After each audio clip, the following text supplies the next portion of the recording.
Hello friends, welcome to kitchen art. Friends, આજે આપણે સાબુદાણા ઉકાળવાની ઝંઝટ વગર સાબુદાણા બટેટાની ચકરી વેફર બનાવીશું. તમારું કામ ખૂબ જ સરળ થઈ જશે જ્યારે તમે આ રીતે ચકરી બનાવશો. સમય અને ગેસ બંનેનો બચાવ થશે. એકદમ રૂ જેવી પોચી અને સફેદ બનશે જ્યારે તમે બનાવશો આ રીતે ચકરી વેફર. રેસીપી સારી લાગે તો લાઈક અને શેર કરજો.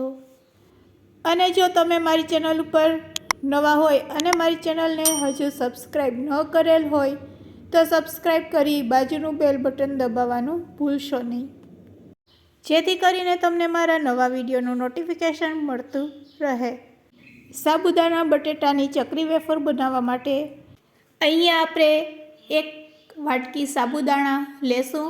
આ સાબુદાણામાં આપણે 1 વાટકી જેટલું પાણી એડ કરી ઓવરનાઇટ માટે પલાળી દેશું. ઓછામાં ઓછી 7 થી 8 કલાક તમારે આ સાબુદાણાને પલાળવાના. સાબુદાણા સરસ પલળેલા હશે તો તેના દાણા એકદમ સરસ ફૂલી જશે, મોટા થઈ જશે અને તેમાં બિલકુલ પાણી ન રહે તે રીતે આપણે સાબુદાણા લઈ લેશું. તો અહીંયા આપણા સાબુદાણા રેડી છે. આ ચકરી બનાવવા માટે અહીં આપણે બાફેલા 2 બટેટા લેશું. તમારે જેટલી ક્વોન્ટિટીમાં ચકરી વેફર બનાવવી હોય તે રીતે તમારે બટેટાને બાફી લેવાના. હવે આ બટેટાને આપણે પહેલાં મેશ કરી લેશું. તેના માટે આપણે મિની ગ્રેટરનો ઉપયોગ કરીશું.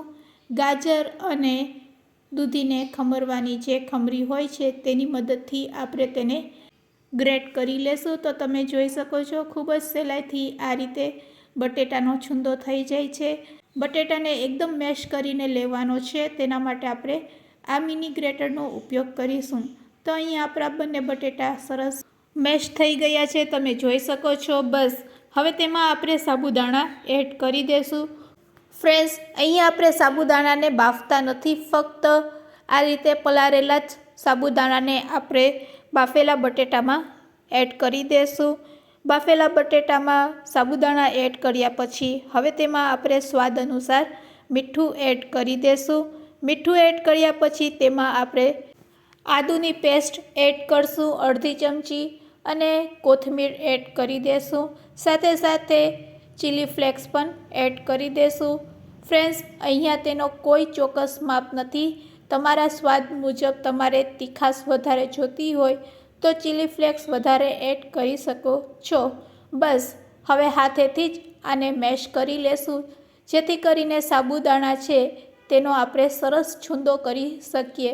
તો અહીંયા અમુક સાબુદાણા આખા રહેશે અને અમુક સાબુદાણા એકદમ સરસ બટેટા સાથે મેશ થઈ જશે. બસ આ રીતનું જ આપણે મિશ્ર બનાવવાનું છે આ ચકરી વેફર બનાવવા માટે. હવે ફ્રેન્ડ્સ, અહીંયા તમે જીરું પણ એડ કરી શકો છો, તો હું જીરું એડ કરી દઈશ. અને ફ્રેન્ડ્સ, જો તમે ડાયરેક્ટ આ મિશ્રમાંથી ચકરી બનાવશો તો તે પરફેક્ટ નહીં બનશે. પરફેક્ટ ચકરીનો શેપ જોતો હોય તો તમારે ગેસની ફ્લેમ ચાલુ કરવાની, એક કઢાઈમાં 1 કપ જેટલું પાણી એડ કરવાનું અને રેડી કરેલા મિશ્રણને તેમાં એડ કરી દેવાનું. પછી તમારે તેની થિકનેસ જોઈ લેવાની અને પછી તેમાં થોડુંક તમારે પાણી એડ કરતું જવાનું. અને ફ્રેન્ડ્સ, જો ગેસની ફ્લેમ ચાલુ ન કરવી હોય તો ગરમ પાણીને તમે ડાયરેક્ટ મિશ્રમાં એડ કરી દેશો તો પણ ચાલશે. હવે તમે તેની થિકનેસ જોઈ શકો છો. બસ હવે આપણું મિશ્ર રેડી છે. તેને આપણે પાઇપિંગ બેગમાં ભરી દેશું. પાઇપિંગ બેગ ન હોય તો તમે આ રીતની ઘરમાં કોઈ પણ પ્લાસ્ટિકની પોલિથીન હોય તેમાં તમે આ મિશ્રને લઈ શકો છો. બધા મિશ્રને આપણે આ પ્લાસ્ટિક પોલિથીનમાં ભરી દેશું અને આ રીતે કોન શેપ બનાવી લેશું. તો અહીંયા આપણું મિશ્ર છે એ ભરાઈને રેડી છે. તમે ઉપરથી રબર બેન્ડ પણ લગાડી શકો છો.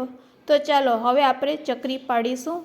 તો અહીંયા આપણે કાતરની મદદથી આગળના ભાગને આ રીતે કટ કરી લેશું અને કટ કર્યા પછી હવે આપણે ચકડી બનાવીશું. જો ફ્રેન્ડ, એકદમ સહેલાઈથી હવે આપણી ચકરી છે એ બની જાય છે. તમને ફરીથી બતાવવાનો પ્રયત્ન કરું છું. હાથેથી ઉપરથી તમે દબાવતા જશો એટલે સરસ ચકરીનો શેપ પડી જશે. તો બસ આ રીતે જ આપણે બધી ચકરી બનાવીને રેડી કરી લેશું અને આ ચકરીને આપણે તડકે સૂકવવા દેશું. જ્યાં તડકો આવતો હોય ત્યાં જ આ ચકરી તમારે બનાવવાની, એટલે સરસ તડકો લાગશે અને તડકો લાગ્યા પછી ચકરી આ રીતની સુકાઈ જશે. તો ફ્રેન્ડ્સ, આપણી ચકરી સુકાઈ ગઈ છે એક બાજુ, તો તેને આપણે પલટાવી લેશું અને આખો દિવસ તેને આ રીતે જ સૂકવવા રહેવા દેશું. બીજે દિવસે તમે તડકો ખવડાવશો એટલે ચકરી એકદમ સરસ સુકાઈ જશે. તો અહીંયા આપણી ચકરી હવે સુકાઈ ગઈ છે અને રેડી છે તળવા માટે. તો હવે હું તમને તળીને પણ બતાવું છું કે આપણી ચકરી વેફર કેટલી પરફેક્ટ બની છે. તો ફ્રેન્ડ્સ, આ રીતે સાબુદાણા ઉકાળ્યા વગર તમે આ ચકરી બનાવી શકો છો. એકદમ પોચી બનશે, 100% ગેરંટી, અને ખાવામાં ખૂબ જ ટેસ્ટી લાગશે. તો ફ્રેન્ડ્સ, આજની આ રેસીપી તમને કેવી લાગી તે પણ મને કમેન્ટ્સમાં કહેજો, અને રેસીપી સારી લાગી હોય તો શેર કરવાનું ભૂલશો નહીં. હવે વેફર આપણી સરસ તળાઈ ગઈ છે. તો તમે જોઈ શકો છો કે વેફર તળતી વખતે સરસ ફૂલે છે અને ખાવામાં પણ એટલી ટેસ્ટી લાગશે. તો રેડી છે આપણી ચકરી વેફર. તમે પણ જરૂરથી ટ્રાય કરજો.